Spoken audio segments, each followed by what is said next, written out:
예, 금융위원장께 질의하겠습니다. 저희가 지난 2년 동안 계속 논의했던 주제이고요. 계속 좀 더 구체화되는 이야기인데, 정부 여당의 조직 개편안 이번에 나왔는데 그 중에서 몇 가지가 있었지만은 금융감독기구 개편안이 빠져 있었습니다. 그래서 저는 실망이었습니다.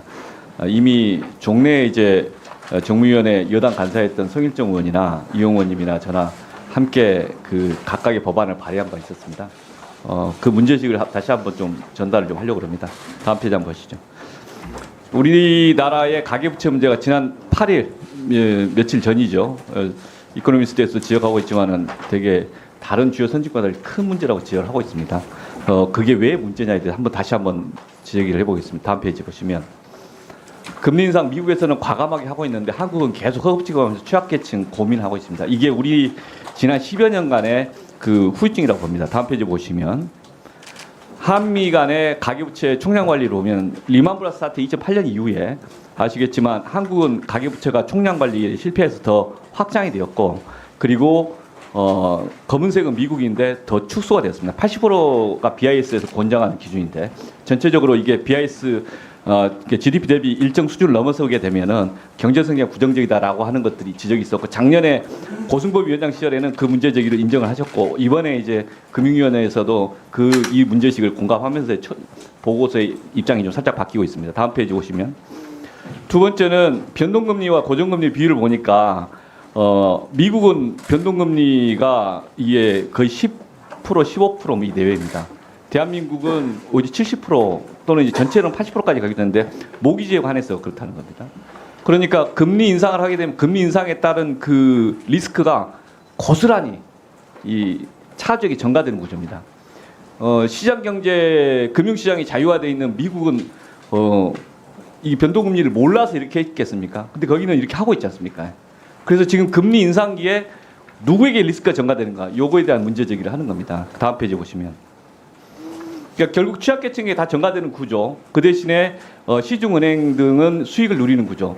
그래서 지난 10년 동안 금융정책 누구의 이익을 대변했는가, 그 문제 제기를 하는 거죠.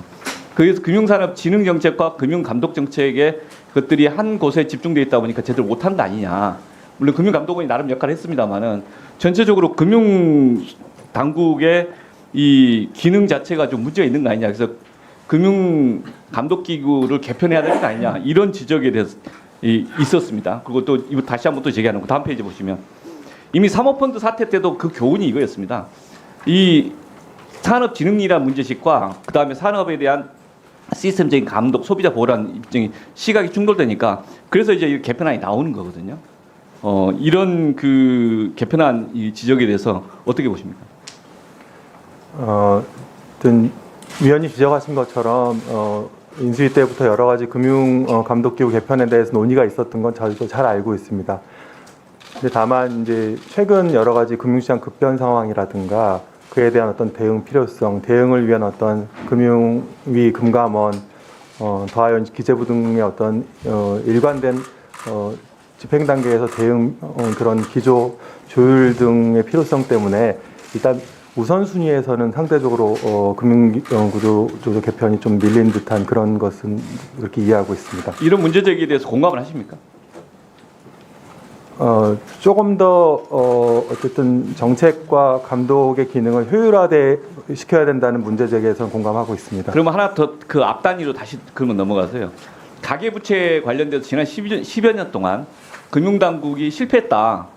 이게 금융 소비자나 금융 전체적인 균형, 감독 균형 이런 측면에서 봤을 때 은행업을 하시는 분들한테 유리할지 몰랐지만 이 지금 현재 금리 인상기에 보면 취약차주나 금융 소비자 입장에서는 그걸 제대로 반영하지 못했다. 그런 지적에 공감하십니까? 양적 완화가 지속되는 시기에 조금 더 이제 향후 양적 긴축 내지는 금리 인상 기조가 있을 걸 전제로 해서 준비할 필요가 있었다라는 아쉬움에 대해서는 공감은 하고 있습니다. 이게 앞에 이제 이 미국과 그 앞에 이제 잠깐 봐주십시오. 이게 최근에 코로나 시기라고 계속 강변을 했었습니다. 근데 그게 아니라 지난 10년 동안에 12, 13년 동안의 변화입니다. 그러니까 그런 식으로 인식을 하면은 정책 변화가 있을 수 없고 반성이 없는 거라고 저는 생각을 어떻게 보십니까? 하여튼 이 고정금리, 그러니까 미국 시장 고정금리와 관련된 제도적 운영과 관련돼서는 저희도 사실을 잘 관찰하고 그 방향성에 대해서 깊이 공감을 하고 있습니다. 다만 가계부채 축소라든가 가계부채의 구성 내지는 성질을 변화시켜야 되는 어떤 필요성에 대해서 조금 더 절실하게 금융당국이 못 느꼈던 것은 사실이고 그 부분에 대해서는 감독당국을 대표해서 송구하게 생각합니다. 이 가계부채 관련돼서 제 정책 실패 계속 지적하는 것은 어느 정권의 문제가 아니라는 겁니다. 금융당국이 지난 10몇 년 동안에 일관되게 뭔가에 놓치고 있는 게 있었다라는 지적을 하고 싶은 겁니다.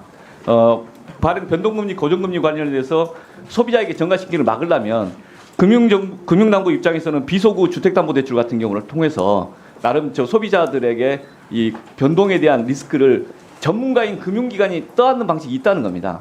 그리고 그것을 금융기관 내에서는 이른바 경기변동 완충자본이라는 형태로서 지금 그 제도는 도입되는데 그걸 활용할 수 있어야 됩니다. 그런데 비소구 주택담보대출 거의 형식적으로 시범적으로 하다 말아버렸어요.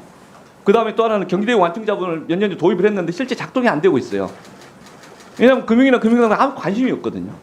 리스크가 이 위급한 시기에 소비자에게 전가되는 게 아니라 전문가인 금융기관이 스스로 판단하면서 함께 떠안으면서 소비자들의 어려움을 풀어가야 되는데 이게 정책 실패했다라고 지적하는 데 대해서 실패하지 않았다고.